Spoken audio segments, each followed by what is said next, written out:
My husband stood over his father's open casket, leaned down as if to say a final goodbye, and whispered to his mistress that he finally had the money to get rid of me. I didn't cry. I took action. 72 hours later, his entire inherited empire collapsed into legally binding dust, and he never saw it coming.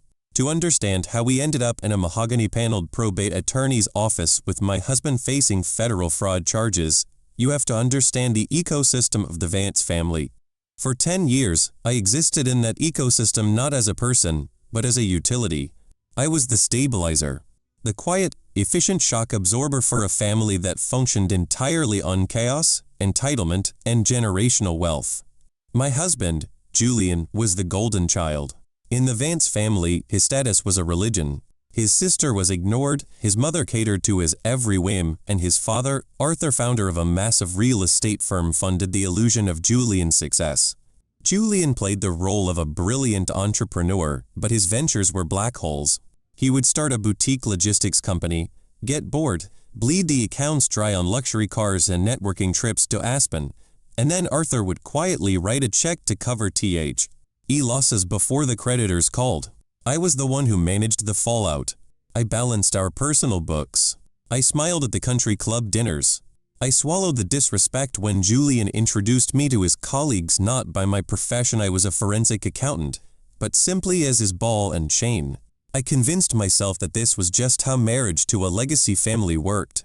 I thought my patience was a virtue. I thought keeping the peace was the same thing as building a life. But keeping the peace in a toxic system is just a polite name for slow self-destruction. The shift started when Arthur was diagnosed with early-onset vascular dementia. It was a slow, agonizing fade. As Arthur's mind began to slip, Julian didn't step up to manage the family business. Instead, he saw an opportunity. He began isolating his father. He fired Arthur's longtime private nurse and replaced her with someone Julian personally vetted, a woman named Chloe, who was less interested in checking blood pressure and more interested in checking Julian's hidden offshore accounts. Julian's gaslighting during this period was a masterclass. When I noticed that $500,000 had been quietly transferred out of our joint savings into an LLC I didn't recognize, Julian looked me dead in the eye and told me I was losing my mind. He said I was letting the stress of his father's illness make me paranoid. He sat me down, held my hands, and with a voice full of fake, dripping concern, suggested I needed to see a psychiatrist. He even booked the appointment. That is the true danger of a narcissist. They don't just lie to you. They manipulate your reality so thoroughly that you end up apologizing to them for catching them in a lie. For a long time, I bought into it. I stayed silent. I kept absorbing the late nights he spent working at the office, the smell of expensive perfume on his coats, the sudden bursts of rage when I asked basic questions about our finances. But the Vance family made one critical mistake. They forgot what I did for a living. They forgot that before I was Julian's quiet wife, I spent 6 years tracking hidden assets for high-net-worth divorce cases. I could read it in the metadata. I could see it in the routing numbers. What I found when I finally stopped crying and started digging was a labyrinth of betrayal. Julian wasn't just having an affair with Chloe, the nurse. He was planning to leave me entirely, but he couldn't do it yet, because if we divorced while Arthur was still alive, Arthur had made it very clear that he would cut Julian off for abandoning his vows. Arthur, for all his flaws and his enabling of his son, possessed a strict, old-world sense of duty. He actually liked me. He knew I was the only thing keeping his son tethered to reality. So Julian had to wait for Arthur to die, and he had to make sure the inheritance was ironclad before he served me with papers. Here is a psychological truth that took me a decade of humiliation to learn. We often confuse guilt and shame, but in a family system like this, the distinction is everything. Guilt is the feeling that you did something wrong. It is tied to an action. But shame? Shame is the feeling that you are wrong, that your very existence is a burden. Narcissistic families are factories of shame. They groom you to believe that if you just tried harder, if you were just a little quieter, a little more accommodating, they would finally treat you with respect. They use your own empathy as a weapon against you. They know you will twist yourself into knots trying to fix a relationship they are actively destroying. I spent years drowning in that shame, believing I was failing my marriage, The game was rigged from the start. Arthur passed away on a Tuesday in November. The funeral was a spectacle. Julian wept loudly at the eulogy, dabbing his eyes with a monogrammed handkerchief, playing the devastated air to absolute perfection. But I saw his eyes darting to Chloe in the third row. I saw the subtle nod they exchanged. And then, as we stood by the casket, I heard him whisper those words to her. He whispered that he finally had the money to leave me. What Julian didn't know, what no one in that family knew, was what Arthur had done 6 months prior during a brief, lucid window when he saw exactly what his son was becoming. What I'm about to tell you is the part I almost left out. But you need to hear it. What I've told you so far is how I let a legacy family break me down. What comes next is the moment the fog lifted and I realized exactly what kind of war I was in. 6 months before the funeral, Arthur had a week of startling clarity. The vascular dementia seemed to recede, leaving behind the sharp, ruthless businessman who had built an empire from nothing. He called me into his private study on a Thursday afternoon.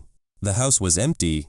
Julian was supposedly in Chicago for a logistics conference, though my later forensic sweeps would confirm he was actually in Cabo with Chloe.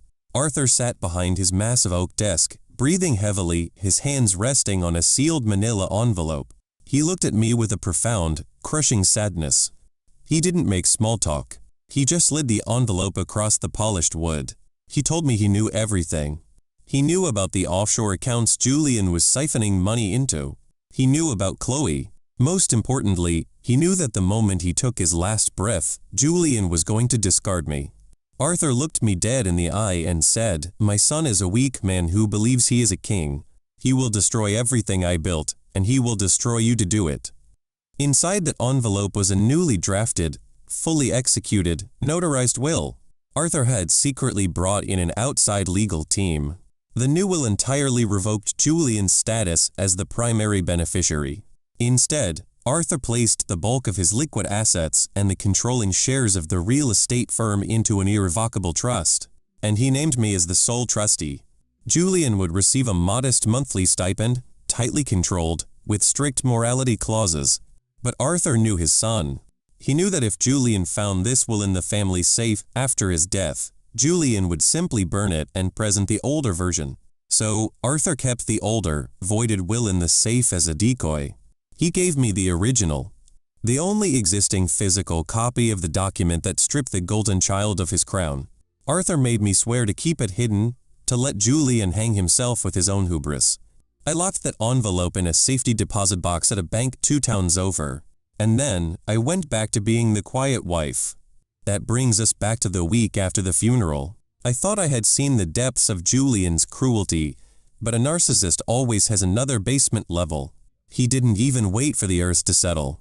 It was a Thursday morning. I was in my home office, quietly running a background check on the LLC Julian had used to hide our joint savings. The front door opened. I heard Julian's heavy footsteps, followed by the deliberate clicking of heels. He had brought Chloe into our home. My blood ran cold. I walked out to the foyer to find them standing in the living room, analyzing the crown molding. Julian turned to me, completely devoid of empathy, and handed me a thick folder. It contained divorce papers and a 30-day eviction notice. He stood there and delivered a rehearsed speech. He told me this house was now his sole property. He told me he was cutting off my access to the credit cards. He told me I had been a decent placeholder, but he was moving on to match his new tax bracket. Chloe offered a small, patronizing smile. I didn't cry. I took action. I looked at the divorce papers. The financial settlement was essentially nothing. He had hidden 90% of our marital assets in that shadow LLC. He expected me to panic. He expected me to beg. Instead, I kept my voice steady. I told him I needed time to review the documents. I turned around, walked back into my office, and locked the door. Here is something you must understand about financial abuse. It is still abuse, and it always leaves evidence. Most people think a paper trail is just saving receipts. It isn't. A true paper trail is a timeline of intent. It is the meticulous documentation of who moved what, when they moved it, and exactly who they were trying to hide it from. And more importantly, a document signed before the conflict explodes is the ultimate form of basic self-preservation. You don't argue with liars. You let the ink speak. Sitting in my locked office, I began compiling the ultimate paper trail. I printed the metadata from the offshore transfers. I printed the time-stamped photos of Julian and Chloe's vacations. I was building a fortress of undeniable proof. I thought having Arthur's final will was my only advantage, but what Julian did 3 days before the formal reading gave me the exact ammunition I needed. Julian, drunk on his premature victory, decided to expedite the probate process. He filed his father's old will with the court and signed a sworn affidavit under penalty of perjury swearing this was the final testament of Arthur Vance. He committed federal fraud on the record. He was so eager to lock me out that he locked himself into a felony. The reading was scheduled for Monday. Julian invited everyone. He even invited Chloe as his counselor. He wanted an audience to watch me be discarded. I spent the weekend organizing my files. I placed the original, wet ink will into a sleek leather portfolio, alongside the bank records and the evidence of his perjury. Every page was a nail in his coffin. Monday morning arrived with a bitter chill. I dressed in a sharp charcoal suit. I drove to the office in silence, my mind perfectly clear. Julian was already there, holding court in the lavish waiting area, laughing loudly. He walked into that mahogany-paneled room wearing a bespoke suit, completely unaware my briefcase was a ticking bomb. For 10 years, I absorbed every subtle insult and overt betrayal quietly, believing it was the cost of my marriage. That ended the moment I crossed the threshold of that conference room. The probate attorney, Mr. Sterling, sat at the head of a sprawling mahogany table. He was an old-school lawyer, loyal to the Vance family retainer, and he looked incredibly uncomfortable. Julian sat to his right, relaxed, his ankle crossed over his knee. Chloe was beside him, scrolling on her phone, radiating the sheer audacity of a mistress attending a family legal proceeding. The air in the room felt heavy, suffocating. I took the seat directly across from Julian. I placed my sleek leather portfolio on the table. My hand was shaking slightly. It wasn't fear, it was adrenaline, and my zipper caught on a stray thread of the inner lining for 3 agonizing seconds. I couldn't open it. I had to close my eyes, take a deep breath, and force the metal teeth past the snag. I thought I was perfectly ready for this moment. I wasn't, not entirely. But the friction grounded me. Julian didn't even wait for Mr. Sterling to begin the formal proceedings. He leaned forward, flashing that practiced, golden child smile, and dictated the terms. He told Sterling to expedite the filing of the will he submitted on Thursday, waving a dismissive hand in my direction. He stated I was contesting the divorce settlement and needed to be formally removed from the estate's properties by Friday. "She's dragging this out because she's emotional," Julian said, his voice dripping with fake pity. "Just cut her the nuisance check we discussed and let's wrap this up so I can get back to running the company." I kept my voice steady. I looked directly at Mr. Sterling, bypassing Julian entirely, and told him that reading the old document would be a spectacular waste of his hourly rate. "Because if you process that will," I said, "you will be acting as an accessory to perjury." I opened the portfolio. I didn't toss the papers dramatically. I slid the original, wet ink will, executed 6 months ago, across the polished wood until it rested directly in front of the attorney. Next to it, I placed the time-stamped, notarized affidavit confirming Julian's submission of the voided will. Finally, I laid out the financial flowcharts, the ones detailing the $500,000 he had embezzled from our marital funds into the Shadow LLC to hide it from me. Julian let out a loud, theatrical scoff, reaching for the will as if he were swatting a fly. He picked it up, ready to tear it in half, but his eyes caught the gold foil of the notary seal and his father's unmistakable signature on the final page. The arrogant smirk literally melted off his face, replaced by an expression of absolute terror. He read the primary beneficiary clause naming me as the sole trustee 3 times, his breathing turning shallow and erratic. He tried to speak, to formulate a lie, but his mouth just opened and closed in a silent loop. He looked exactly like a man who had stepped on a landmine and finally heard the mechanical click beneath his boot. The room went dead silent. Mr. Sterling read the first page, and his face drained of color. He instantly recognized the legal catastrophe sitting in front of him. I let out a short, humorless laugh. People who benefit from your silence will always accuse you of being cruel when you finally decide to speak up. I sat there watching Julian hyperventilate, and for a fleeting second, the old me, the stabilizer, the quiet wife, wanted to apologize. I wanted to soften the blow, but I forced myself to sit still. This is the truth about boundaries. A boundary is simply a description of what you will and will not accept in your life. Enforcing them is not an act of cruelty. It is an act of absolute clarity. When you finally stop shielding a toxic person from the consequences of their own actions, their collapse is not your fault. It is simply gravity doing its job. You cannot reason with someone who benefits from misunderstanding you, and you cannot heal a relationship with someone who only values you for what you can endure. Leaving quietly, legally, and permanently is the most powerful thing you can do. Mr. Sterling cleared his throat. He pushed his chair back slightly, distancing himself from Julian. Julian, Sterling said, his voice trembling, you signed a sworn affidavit last Thursday stating the previous will was the final testament. If this document is authenticated and the notary signature suggests it is, you have committed a felony. Chloe stopped scrolling. She looked up, her eyes darting between the lawyer and Julian. Wait, she said, her voice high and panicked. What does it say? Julian, what does the paper say? Julian completely ignored her. He slammed his fists on the table, the veneer of the sophisticated businessman shattering completely. He pointed a trembling finger at me.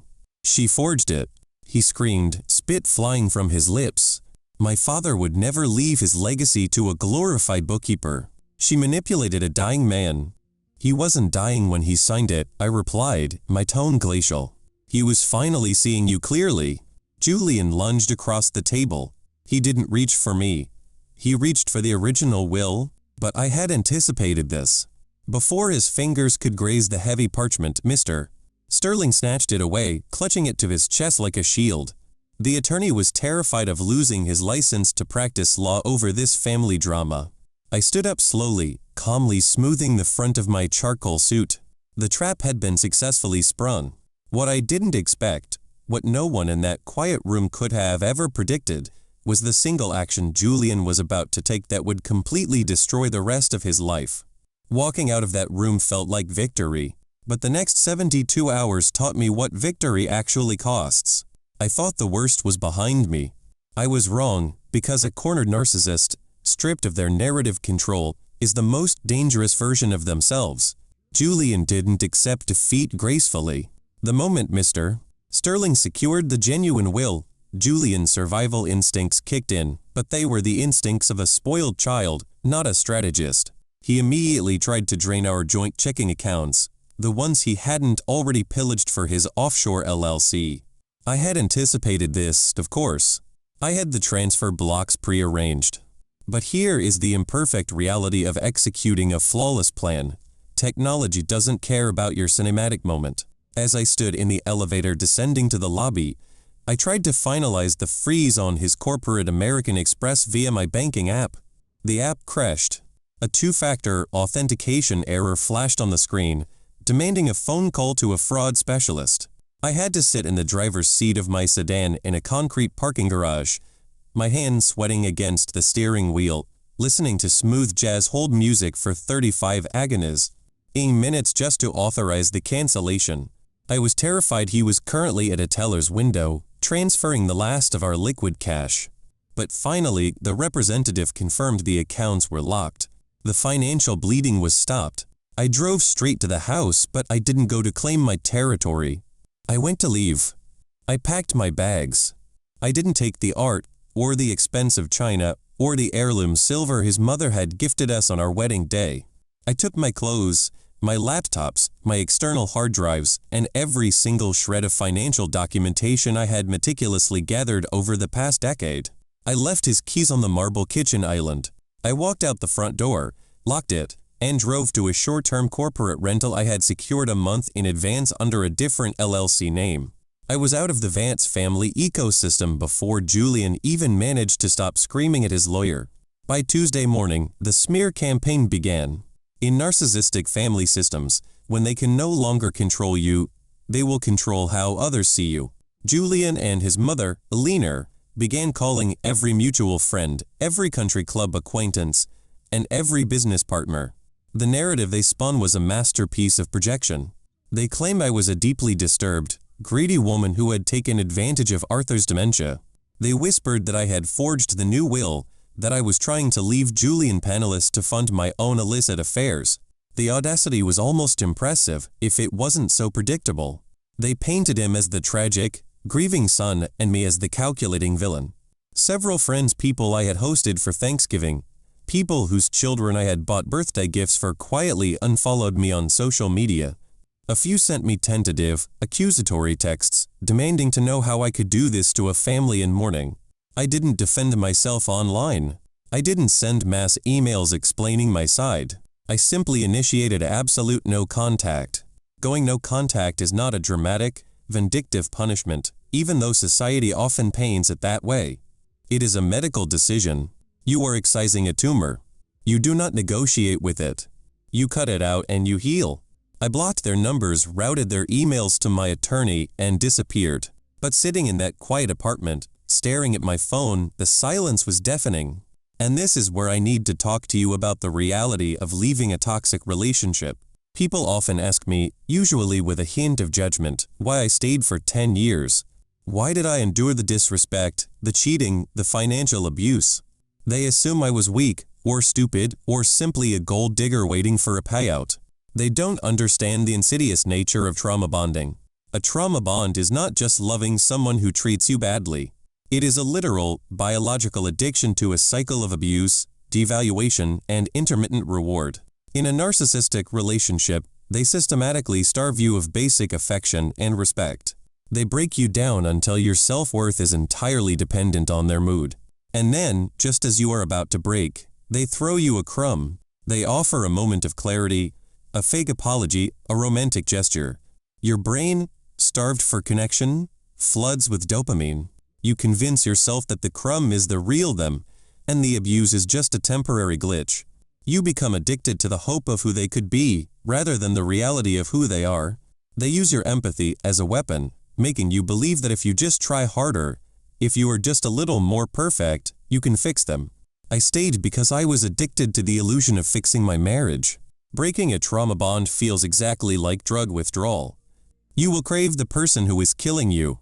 It took me a decade of humiliation to realize that loyalty in a one-sided relationship is just self-harm disguised as nobility. I spent the first 2 weeks in my new apartment fighting the urge to check my blocked messages. I had won, I held all the cards, but my nervous system was still wired for war. Meanwhile, the real war was just beginning for Julian. Mr. Sterling, terrified for his own legal standing, formally submitted Arthur's true will to the probate court. And because Julian had already filed the older, voided will along with a sworn affidavit, the court's automated flagging system caught the discrepancy. The probate judge didn't just reject Julian's filing. She forwarded the entire file to the district attorney's office for review.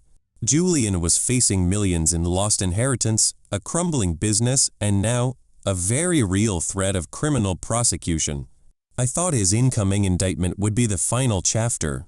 But what his mother brought to my doorstep 3 days before his arraignment, that was the one variable I hadn't calculated. It was a Tuesday evening, raining sideways against the floor-to-ceiling windows of my corporate rental, when the intercom buzzed. The concierge announced I had a visitor, Eleanor Vance, Julian's mother. I didn't invite her up. I took the elevator down to the lobby, my phone already recording audio in my coat pocket. She was standing by the marble security desk, clutching a vintage Birkin bag, looking completely out of place in the sterile, modern building. Her usual air of country club superiority had vanished, replaced by the frantic energy of a woman watching her dynasty burn. She didn't offer a greeting. She just reached into her designer bag and pulled out a cashier's check. She held it out to me with trembling fingers. $200,000, she said, her voice a strained whisper. Take it. Relinquish your role as trustee. Call the district attorney tomorrow and tell them there was a misunderstanding with the paperwork. We keep this in the family. I looked at the check, then up at her meticulously lifted face. The audacity of this woman to think 10 years of my life and a federal crime could be bought. I kept my voice steady. Eleanor, I said, "Your son didn't make a paperwork error. He committed perjury to steal an estate and fund his affair. You don't get to buy your way out of gravity." She dropped the pretense of politeness. Her face contorted into a mask of pure venom. She accused me of destroying her son, of ruining the Vance name, of being the exact gold digger she always warned Arthur about. I let her scream. The concierge took a step forward to intervene, but I raised a hand, stopping him. I wanted her to exhaust herself. "You're right about one thing," I told her when she finally ran out of breath. "I am destroying the Vance name, but I'm doing it with the exact tools you and your son handed me." I turned my back on her and walked toward the elevator.